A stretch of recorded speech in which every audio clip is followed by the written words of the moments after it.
Now, the CBOE Nasdaq Volatility Index, also called the VIX, has been muted this year compared to the huge peaks that we saw back in, last year, 2011. Our next guest, though, says that volatility is likely to pick up again. For a technical look at the markets, Ron William joins us, an independent market strategist. Hi, Ron. Hi there. Why do you think volatility is going to pick up? Why is it set to rise again?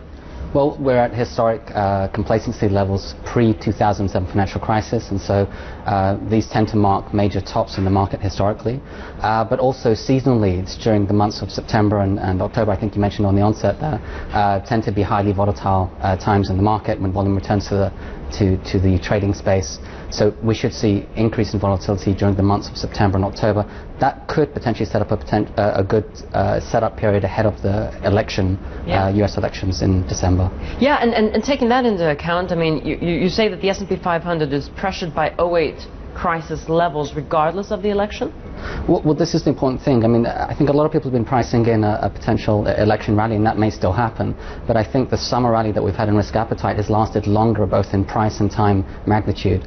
And so if we use the S&P 500 as a proxy, we're approaching those 2008 crisis highs at around 1440.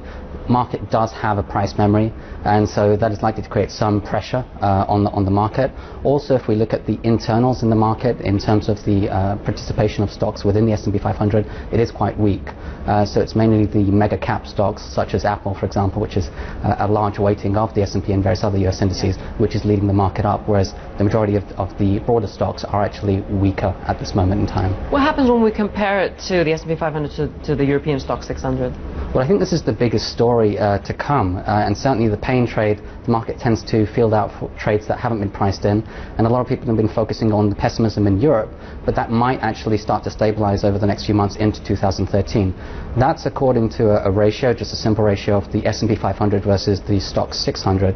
If you go back about 20 or so years, we're at historic extremes in terms of the US outperforming Europe by about 2 standard deviations from that trend, that 22-year trend mean. Now, we've only seen that happen twice in the last 20 years, in 1992 and in 2003, and what it usually leads to is a stabilization of that ratio and then a reversal in favor of Euro Stoxx.